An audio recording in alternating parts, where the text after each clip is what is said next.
आपने मधुर संगीत तो बहुत सुना होगा, लेकिन आपको कुछ ऐसी आवाज़ों के बारे में क्या पता है जिन्हें सुनकर आप अंदर तक सिहर जाते हों या चिड़चिड़ा जाते हों?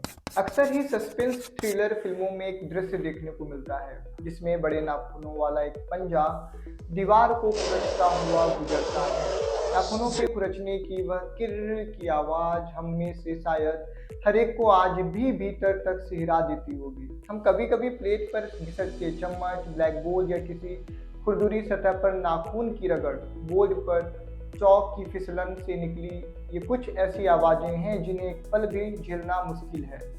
यहाँ तक कि इनकी याद भी इसी पल हम आपके दाँत खट्टे करने के लिए काफ़ी है। अब सवाल उठता है कि कुछ आवाज़ों को सुनकर हमारे शरीर में थरथराहट सी क्यों दौड़ जाती है?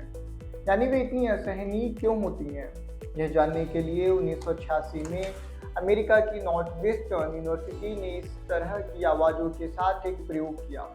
इस दौरान पाया गया कि अप्रिय लगने वाली ये आवाज़ें एक निश्चित फ्रीक्वेंसी यानी 2 से 4 किलोहर्ट्ज़ 2000 से 4000 हर्ट्ज़ के बीच की होती हैं। इस प्रयोग में लोगों ने ब्लैकबोर्ड पर नाखून रगड़ने और चॉक के फिसलने की आवाज़ को सबसे ज़्यादा खींच पैदा करने वाली बताया था। विज्ञान के मुताबिक ब्लैकबोर्ड पर नाखून रगड़ने से लेकर बच्चों के रोने और वयस्कों के चिल्लाने तक कई आवाज़ें इसी फ्रीक्वेंसी डोमेन के अंदर आती हैं। जीव विज्ञान ये आवाज़ें बर्दाश्त न होने के पीछे मनुष्य के अपने अस्तित्व बनाए रखने की प्रवृत्ति को एक वजह बताता है। दरअसल खतरा या उसका आभास होने की स्थिति में कोई भी इंसान मदद के लिए जो शोर मचाता है उसकी फ्रीक्वेंसी इसी डोमेन के अंदर होती है। इसके असहनीय होने के कारण आसपास के लोग जल्दी से जल्दी प्रतिक्रिया देते हैं और संबंधित व्यक्ति को राहत पहुंचाने की कोशिश करते हैं। जर्मनी की मैक्रोमीडिया यूनिवर्सिटी में मीडिया और संगीत के प्रोफेसर माइकल ओहलर के मुताबिक मनुष्य के कान 2 से 4 किलोहर्ट्ज़ फ्रीक्वेंसी डोमेन में पड़ने वाली आवाज़ों के प्रति सबसे ज़्यादा संवेदी होते हैं।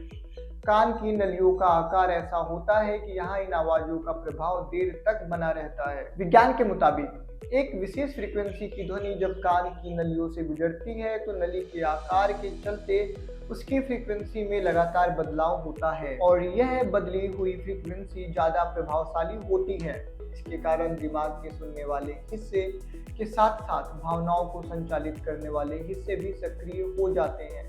2012 में जर्नल ऑफ न्यूरोसाइंस में छपा एक अध्ययन भी ओहलर की बात को मजबूती देता है। अध्ययन में कहा गया था कि इस आवृत्ति की ध्वनि तरंगों से दिमाग का वह हिस्सा सक्रिय होता है जो नकारात्मक भावनाओं के लिए जिम्मेदार है। ब्लैकबोर्ड पर नाखून रगड़ने या चॉक के फिसलने जैसी आवाज़ों के प्रति हमारी धारणा भी इन्हें नापसंद करने के पीछे काम करती है। नॉर्थवेस्टर्न यूनिवर्सिटी के जिस प्रयोग का जिक्र अभी हमने किया था उसमें शामिल आधे लोगों को आवाज़ का सही स्रोत बताया गया था और बाकियों से कहा गया था कि संबंधित आवाज़ एक तरह के संगीत का हिस्सा है। जब ये आवाज़ें लोगों को सुनाई जा रही थीं तब उनके शरीर में तनाव के लक्षणों जैसे धड़कनों की गति, ब्लड प्रेशर, त्वचा का असर यानी सिहरन को भी नोट किया गया। इस दौरान पाया गया कि खींच पैदा करने वाली ये आवाज़ें शरीर में पर्याप्त रूप से तनाव का स्तर बढ़ाती हैं। प्रयोग में जिस समूह को सही स्रोत बताया गया था उसने ब्लैकबोर्ड पर नाखून रगड़ने की आवाज़ को सबसे बुरी आवाज़ बताया। वहीं इसे संगीत का हिस्सा समझने वाले लोगों ने इसे अपेक्षाकृत कम बुरी आवाज़ की श्रेणी में रखा था।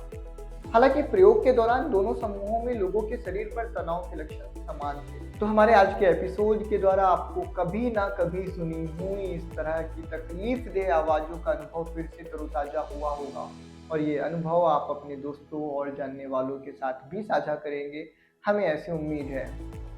हमारे साथ यूँ बने रहने के लिए धन्यवाद। हमारे इस वीडियो को अगर आपने पसंद किया है तो इसे लाइक करें, हमारे चैनल को सब्सक्राइब करें।